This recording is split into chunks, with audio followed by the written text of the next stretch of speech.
Canada has qualified for the Goalball World Championships next year from a strong finish at the America's Cup in Brazil. Peter Parsons, a member of Canada's men's goalball team, is here to break it all down. Let's get started. Welcome to Parasport Nation with Alex Smythe and Nathan Clement. Welcome into Parasport Nation. I'm your host, Alex Smythe, as always, joined by Nathan Clement. Nathan, hello, good day to you, sir. It's a bit of a busy time for you. You got some news on your side of things. Yes, I got some news. I just released earlier in the weeks is that I will not be attending the 2025 UCI Paracycling Road World Championships. So what that means and why I'm not attending is on May 1st, I was reclassified from the T1, the less impaired of the two trike categories, to T2, the more the less impacted class there. And sort of since then, we've been protesting and trying to find all the medical information possible to make the classification process that Cycling Canada and myself have put down as fair and as clear as possible. Now, with the process and with the kind of timeline we were given, there's still a lot more information we need to gather and we need to gain to really make it a clear, concise, and fair setup, because that's what we need in parasport is fair and clean classifications, and that's my utmost priority is withholding that standard. So Cycling Canada and myself have decided I won't be attending the World Championships while I continue to gather more information as I've been meeting with specialists. I've been meeting with doctors and even neurologists in the last couple months, but I just need more information, more details, and that might include MRIs, that might include brain scans, different appointments with movement disorder specialists, gait specialists, just because even now we're learning more and more about my condition. Like, we've had little inklings of stuff that's gone on with my body, but now as I've gotten older, as I've gone from a more of a sprint sport into an endurance sport, my disability has been impacted in many different ways. So we're just trying to gather more information, more details, and really just find a clear path that makes this classification process fair for myself, but also fair for the athletes I compete against and the UCI. So there's no obstruction in the process, in the testing, the review, the observation, that everything is clean, fair, and good in sport. Well, and it's so first off, it's unfortunate that you're not going to be there competing at the World Championships. We'd love to root for you along as you compete, but I completely get it. It's like you're taking the time to get this right, because it's such an important thing to have the right classification, to have the right information, and I think it's actually kind of really fascinating the fact that throughout doing this journey, you're learning more about yourself and your disability, like even stuff that you wouldn't have known. Even as a high performance athlete, like from my perspective, I figured like you would have had such a clear understanding about everything about how your body works and reacts and everything like that, but you're still learning more information having gone through this process. Mm-hmm. It's very eye-opening. It's real. It can be raw at times, just because your preconceived notions of what is your normalcy is constantly being changed. Like for myself, I've known I've had something going on with my right leg for many years, but we always labeled it as fatigue from my left side because I am a hemiplegic user. I can only use my right arm and really my right leg to generate power, or even have that flexion in my ankle, my wrist, or any motion or movement. So we've been really open. We've opened up a lot of new understandings of my body, especially on my right side. And kind of, as I mentioned with the MRI, I have a deep brain stimulator that's been in my body for several years now that we believe the cord has expired. So it's prevented me from getting a accurate reading and a safe reading of what's going on in my brain. So in the coming months, to potentially even in the new year, I'm going to be having surgery to remove that deep brain stimulator, just so we can get an MRI reading of what's going on with my brain, because these were a lot of things that didn't affect me maybe when I was younger, maybe when I was doing more of a sprint sport versus an endurance sport like cycling. So we're just trying to get the better understanding, because the big thing with sport at the end of the day is it's amazing and it's an honor that I've been able to compete for multiple years in multiple different sports, but eventually my athletic career is going to end. And I want to make it last as long as I can. But that being said, I need to understand my health, because before I know it, I'm going to be 35. Before I know it, I'm going to be 40. And before 40, I'm going to be 50.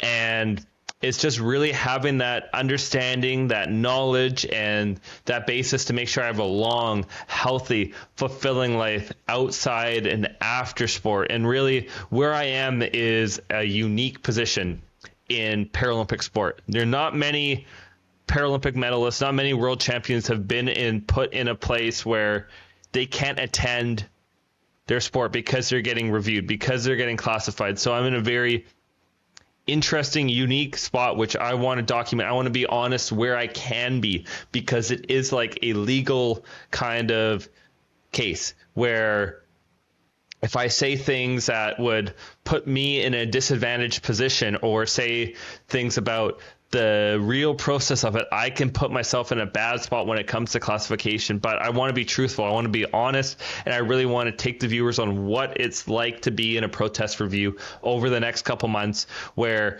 I might have to be having surgeries. I might be having scans. I might be seeing doctors and movement specialists. And even at the time of the recording, I'm still getting contacted by doctors, by people really trying to find that path and that process forward. So it's a very unique, but also difficult situation to be in. But I just know when I get back on the bike to race, I'm going to be hungry. I'm going to be determined, and I cannot wait to get through all of this classification drama and then just be able to focus as an athlete, as a high-performance professional para-athlete. Absolutely, and we're along for the ride with you 100%. I do need to call you out though. You mentioned how it's like before you know it, you're going to be 35, and you made it sound like such a bad thing. Nathan, 35 is great. I'm still young. I'm hip. I'm with it. No. 35's. I still have my whole future ahead of me, right? I just think you have so much of a future ahead. The 30s is your 20s with money, as the old saying goes. I just turned 30. There we go. I got 31 coming up. It's an exciting time, but it's I'm just starting the 30s journey. You have a little more experience of what it's like being in the 30s, but not bashing any age. But yeah, it's a process. It's an understanding of just you're getting older in life. You're not the 21, 22, 23 that you were before, and it's just understanding that process, that knowing your body and having that knowledge can really change your health in the future. Well, for sure. And any more that you need from us and the support, the community's behind you, we're behind you, and we know you're going to eventually get the right answers that you need. But until then, we have more show to get to, including our next guest, who is a member of the Canada's men's national goalball team, Peter Parsons. He and Team Canada recently competed in Brazil for the America's Cup. The women came in second place, securing silver. The men's placed fourth, but still secured a qualification spot for next year's World Championships. So a lot to unpack with that. Here is our conversation with Peter Parsons. Peter, thank you so much for joining us today. Thanks for having me, Alex. So it's been a bit of a whirlwind for you and the rest of the Team Canada. You guys ended up placing fourth in the competition. How are you feeling now after the competition? Well, there were so many highs and lows. For example, when we beat the United States in our last round robin game to come first in our pool, that was such a high for us because it meant that we wouldn't have to play Brazil in the semifinals. Brazil are the best in the world. And so we still had to take care of business and win our quarterfinal game against Chile, which set up our semifinal game against Argentina, who, much like us against the U.S., where we hadn't beat them for 10 years, it's been a while since Argentina had beaten us in a big game. And so we lost Argentina 5-3 in the semifinals. And that's what I'm referring to as going from the highest of highs to the lowest of lows after that game. And we also had injury to one of our top players, Mason Smith, who broke his foot and separated his shoulder all in one play on a penalty shot. And one of our other top players, Blair Nesbitt, who had a shoulder injury that was bothering him in the second half. But, we battled through and gave it our best for sure. Disappointing in the end to not be on the podium. However, we did accomplish our primary goal of qualifying for World Championships in China next year. Congratulations on qualifying for the World Championships. You were down in Brazil alongside two Nova Scotians. You've coached Harry Nickerson and Mason Smith. What was it like playing with them? Yeah, it was really quite special. Like Harry, who's 16 years old, I've been coaching him since he was 10 years old. And so just 6 short years later, we're on the men's national team together. It's quite something. And Mason, who is a 15-year-old who I got into the sport, he has the same eye condition as me, Stargardt's. And so that's why we were introduced, because he was also into sports. But I got him into Goalball, which wasn't an easy sell, to be honest. But, now he is one of the top players in the country and, traveling the world playing Goalball, and to be there with the two of them was really quite special. And how is Mason doing now? You mentioned he broke both his foot and his shoulder. Was it in the same play? Like, how is he doing now that he's back home? Yeah, he broke his foot and separated his shoulder in that same play, and so we went straight from. He was going straight from the plane after a long plane ride from Brazil to Montreal, then Montreal to Halifax.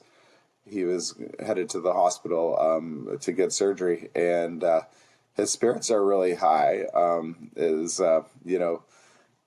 Quite disappointing for him, of course, but he took it really well in stride. Very disappointed, of course, but he had some stories for us for sure from his experience in the hospital in Sao Paulo, and but he he's going to be on the shelf for a little bit now. But Mason is he's about to turn 26 in September, so coming into his prime years. If we could keep him healthy, he has had some injury issues. You may recall at the men's nationals, he was just a month coming back from hand surgery. So yeah. I think that he is in good spirits, which is the main thing. Myself, Alex, and the Parasport Nation crew wish him the speediest recovery.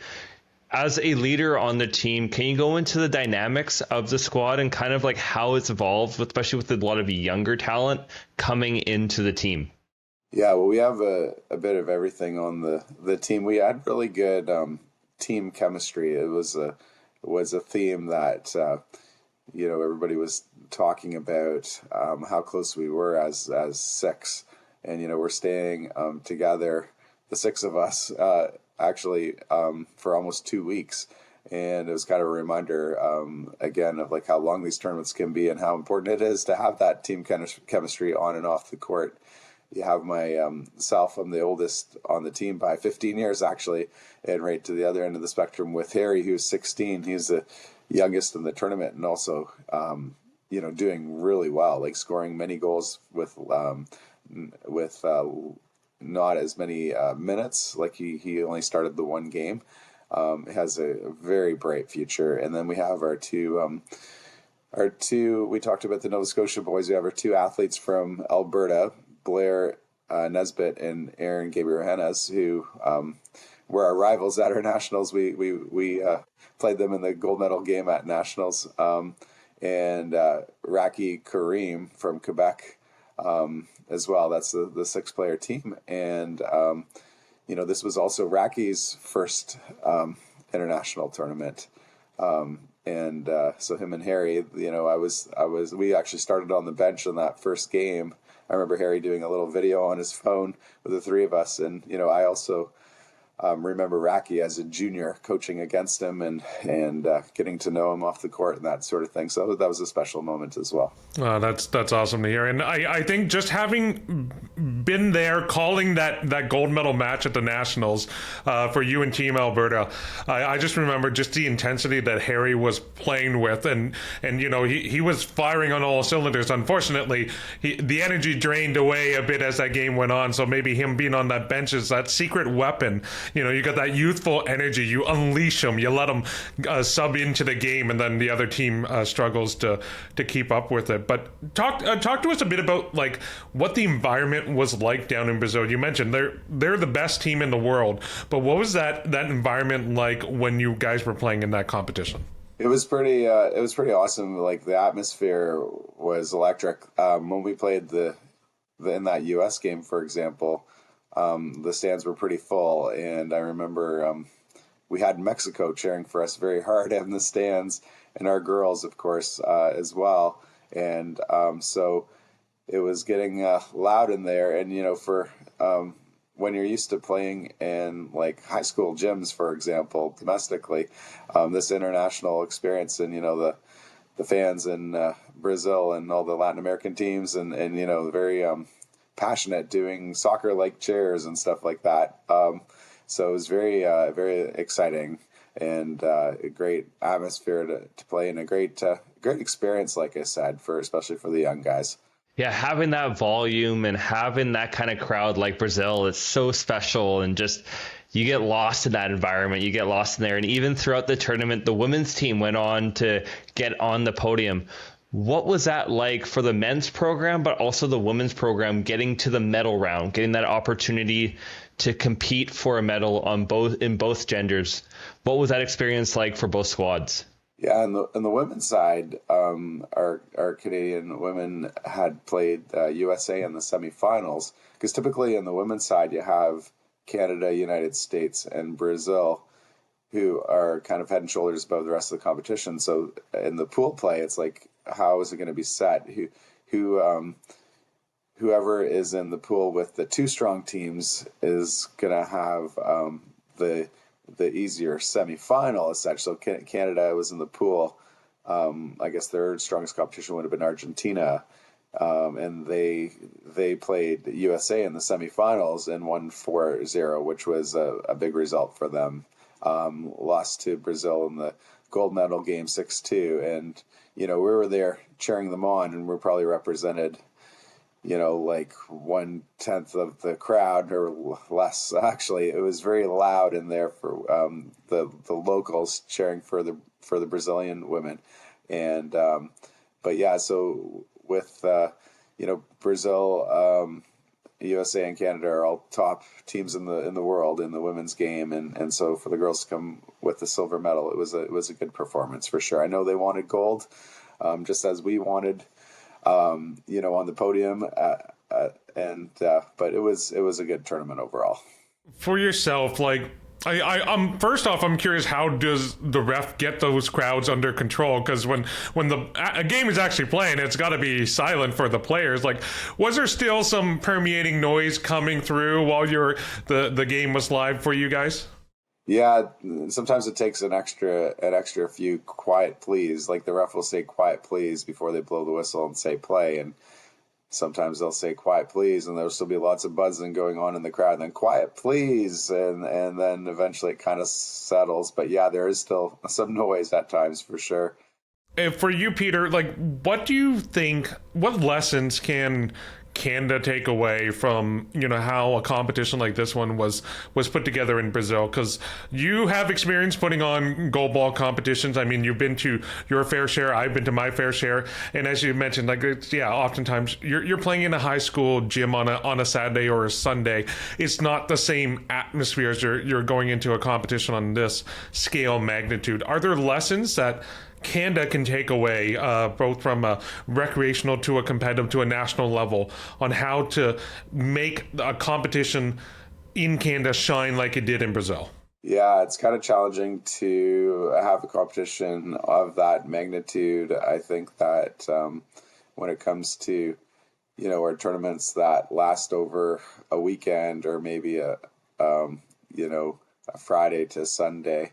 It's kind of the way it goes. I think that getting more and more international experience for some of our younger players, and also taking advantage of services like from our mental performance coach, that sort of thing, right? To make sure that you're ready mentally, emotionally for that type of stage, and also, I feel like we actually, that's what it's a reminder of, this is what we play for, is we love the sport. I think we enjoy that when we get to experience the crowd and all of that. So yeah. The atmosphere, the culture, and the community that can come from sports and just in those environments. But for yourself as a player, how have you seen on the court the game develop, the game grow, and even the player that you have become over the years? How has that taken shape from where you started to where you are now as an athlete? Yeah, the game has definitely evolved over the years. For example, the bounce shot is a shot in goalball. When I started playing 20 years ago, there wasn't as many bounce shots, so you basically had to defend that 9-meter net horizontally. In other words, you get your body plate tall, stretched out, arms extended overhead, and you're going to block most of those balls. Whereas now, if your arms are extended over your head and it's hitting you in the ribs, it's going to hit the top of your ribs and go in. So you have to be up on your elbow with your top arm over your body and your hand over your hip and blocking those bounce shots. And so, it's become definitely faster pace, and it just has grown throughout the world. The popularity of goalball is played all through the world, and it's quite an international sport that has become more and more competitive and fast-paced for sure over the years. And apart from the competition, we always love to delve into food on this program. So how was the food down in Brazil?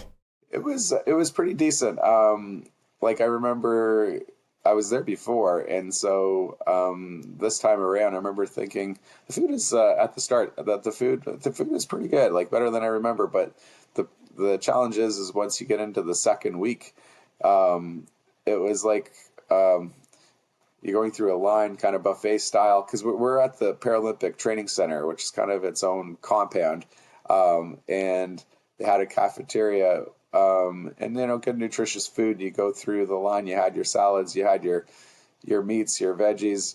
They always had a chicken option, a beef option, but you get to a certain point where you kind of would like just to have like a good pasta dish or a good steak or a good pizza or something after once you're into week 2 of the competition. But they always had a little dessert option, which was kind of nice as well. But it was more of the atmosphere too of the cafeteria that I kind of enjoyed, because you could be in lineup with people from the various countries, and most of them are speaking Spanish or Portuguese.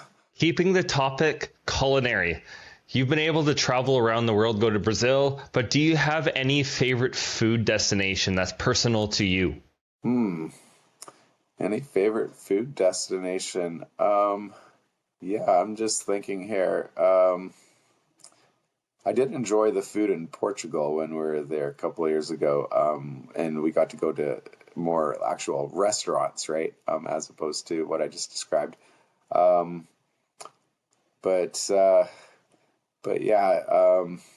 I do love to eat, but nothing's popping out in my mind right now.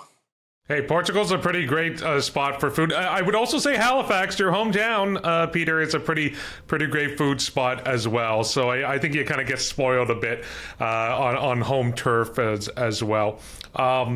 You've been a part of the national team for a while. You are someone who is so tapped into the goalball scene, just nationally and internationally. Who would you put on your Mount Rushmore of goalball players? And this can be both male and female players. So 4 athletes you would put forth as the greatest goalball players. Yeah, wow. I would have to say, I'm going to actually start on the women's side. And you have Leahy Ben David from Israel, who's an amazing player. I really enjoy watching her play because she has a lot of movement on that court, moving the ball all over the place with a good shot and lots of energy as she plays. And Sevda Altunaluk, I'm blanking on her last name a little bit. We always just refer to her as Sevda, and Sevda throws like this wicked bounce shot that she's bouncing it over the girls a lot, and she's the leader of Turkey, who have now won 3 Paralympics in a row. I would have to say on the men's side, Lehman Moreno, who was kind of neat to meet him in person at this particular tournament. Once in that cafeteria line and once on the showdown table. They had a games room that we spent a little bit of time at, and I was witnessing a game between my teammate Racky, who was always at the showdown table, and Moreno, and that was kind of a lot of fun. On another men's side, I'm going to go with an old school Canadian, Mario Caron, who at one point I remember hearing he was like the leading goal scorer in Paralympic history. He was when I started playing goalball, he had like that extra level shot, and he was a great guy as well. Would you have, because with goalball you can play in courts, gymnasiums, arenas, would you have a dream arena or location to play in? Oh, wow. Well, I organized the Nova Scotia Open Goalball tournament that we have coming up in November. And every now and then, so like I think it was Harry Nickerson was joking with me recently about playing at the Scotia Bank Center. That's where the Mooseheads play, and how amazing that would be. I don't think it's going to happen, but that would be a pretty cool way of playing on home court in a place where you can fill it up over 7,000 people. That'd be a great atmosphere. I mean, I would be down for that in a heartbeat. Obviously, that's gonna. We have that circled on our calendar, Peter. We're going to be trying our best to have some sort of presence on the ground there. But either way, congratulations again for qualifying for the World Championships next year and placing fourth at the America's Cup. But we'll definitely have to catch up with you down the road. It's always great chatting with you. You're always such a wealth of knowledge when it comes to goalball, and your passion is always so great to chat with you on as well when it comes to goalball and in the parasport. But you're home now. Get some rest. You just got off the plane this morning, so recover, and we'll chat with you down the road. All right. Thank you very much. And that was our conversation with Peter Parsons, a member of the men's national goalball team. I know Peter very well. I always enjoy catching up with him, whether it's in person or over a interview conversation remotely like this. But yeah, you can always just tell the knowledge that he has. Even when he was going through that Mount Rushmore, he's very methodical. He's very well connected within the sport of goalball, and I knew he was going to elicit such a great response, and he did. Yeah, that was a beautiful response, really breaking it down, but also throughout that tournament too. That was my first time speaking to him, and just his praise that he had for Harry Nickerson, Mason Smith, but also Blair Nesbitt, and what Blair Nesbitt and Mason Smith went through. It's one of those things where you gain that respect. They really show who they are as athletes, and their engagement, their want to get back, their want to support each other is so beautiful to see. And now it's that process building towards that world championships, and it's going to be really amazing to see what they can do as a team in goalball. Yeah, I'm just trying to even think when it comes to Mason and Blair. We obviously wish them both a speedy recovery, but I can't imagine breaking your foot and separating your shoulder on the same play. Like, that is just such unfortunate luck for a player who is really in his prime and someone who is really strong on that national team. That's got to be such a frustrating setback for both of them. But yeah, to do it all in one play, like, out, the pain that he has to be dealing with now is, I can't imagine that, Nate. Mm-hmm. Yeah, wishing him and Blair the speediest recovery. It's one of those things where you're in great form as an athlete. You're at that amazing fitness. And when you go into that rehab, when you go into that recovery, you want to get back. You want to return to that form you were in because you were there already once before and you can do it again. And it's just, that's where you really find that resolve and find that skill level that you have, that ability to recover and rebuild. And when you have amazing teammates like Peter and that squad of people in Goalball, that makes that recovery easier. That makes that recovery possible. And when you're able to get on that court again and play with your teammates, with your friends, that's what it's worth in the end. So they're gonna wish them the best recovery possible, and hopefully they can get back on the court soon. Well, I couldn't have said it any better myself, Nathan, so we're going to leave it right there. Thank you at home for watching and listening. We'll catch you next time. Thanks for tuning in to Parasport Nation. Like and subscribe to the channel to follow us now.